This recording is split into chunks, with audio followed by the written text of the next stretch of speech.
மத்தேயு நற்செய்தி அதிகாரம் 7. தீர்ப்பு அளித்தல். பிறர் குற்றவாளிகள் என தீர்ப்பு அளிக்காதீர்கள், அப்பொழுதுதான் நீங்களும் தீர்ப்புக்கு உள்ளாக மாட்டீர்கள். நீங்கள் அளிக்கும் தீர்ப்பையே நீங்களும் பெறுவீர்கள். நீங்கள் எந்த அளவையால் அளக்கிறீர்களோ அதே அளவையாலே உங்களுக்கும் அளக்கப்படும். உங்கள் கண்ணில் இருக்கும் மரக்கட்டையை பார்க்காமல் உங்கள் சகோதரர் அல்லது சகோதரியின் கண்ணில் இருக்கும் துரும்பை நீங்கள் கூர்ந்து கவனிப்பதேன்? அல்லது அவரிடம், உங்கள் கண்ணில் இருந்து துரும்பை எடுக்கட்டுமா என்று எப்படி கேட்கலாம்? இதோ உங்கள் கண்ணில்தான் மரக்கட்டை இருக்கிறதே. வெளிவேடக்காரரே, முதலில் உங்கள் கண்ணிலிருந்து மரக்கட்டையை எடுத்தெறியுங்கள். அதன்பின் உங்கள் சகோதரர் அல்லது சகோதரியின் கண்ணிலிருந்து துரும்பை எடுக்க உங்களுக்கு தெளிவாய் கண் தெரியும். தூய்மையானது எதையும் நாய்களுக்கு கொடுக்க வேண்டாம், அவை திருப்பி உங்களை கடித்து குதறும். மேலும் உங்கள் முத்துக்களை பன்றிகள் முன் எரிய வேண்டாம், எரிந்தால் அவை தங்கள் கால்களால் அவற்றை மிதித்துவிடும். வேண்டுதலின் விளைவு. கேளுங்கள், உங்களுக்கு கொடுக்கப்படும். தேடுங்கள், நீங்கள் கண்டடைவீர்கள். தட்டுங்கள், உங்களுக்கு திறக்கப்படும். ஏனெனில் கேட்போர் எல்லாரும் பெற்றுக்கொள்கின்றனர், தேடுவோர் கண்டடைகின்றனர், தட்டுவோர்க்கு திறக்கப்படும். உங்களுள் எவராவது ஒருவர் அப்பத்தை கேட்கும் தம் பிள்ளைகளுக்கு கல்லை கொடுப்பாரா? அல்லது பிள்ளை மீன் கேட்டால் பாம்பை கொடுப்பாரா?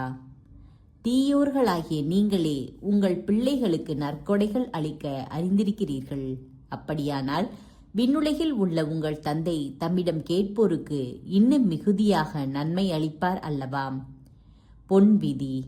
ஆகையால் பிறர் உங்களுக்கு செய்ய வேண்டும் என விரும்புகிறவற்றையெல்லாம் நீங்களும் அவர்களுக்கு செய்யுங்கள்.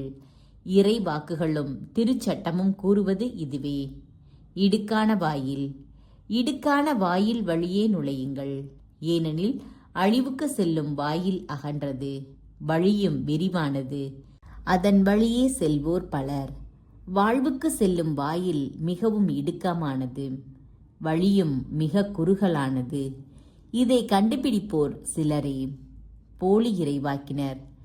போலி இறைவாக்கினரை குறித்து எச்சரிக்கையாயிருங்கள்.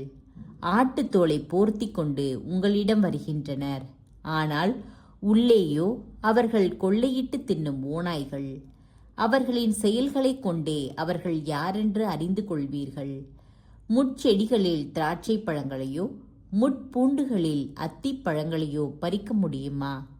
நல்ல மரமெல்லாம் நல்ல கனிகளை கொடுக்கும், கெட்ட மரம் நஞ்சு கனிகளை கொடுக்கும்.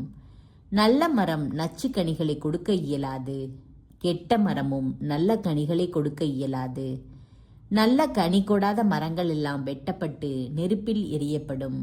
இவ்வாறு போலி இறைவாக்கினர் யாரென அவர்களுடைய செயல்களை கொண்டே இனம் கண்டு கொள்வீர்கள். சொல்லும் செயலும்.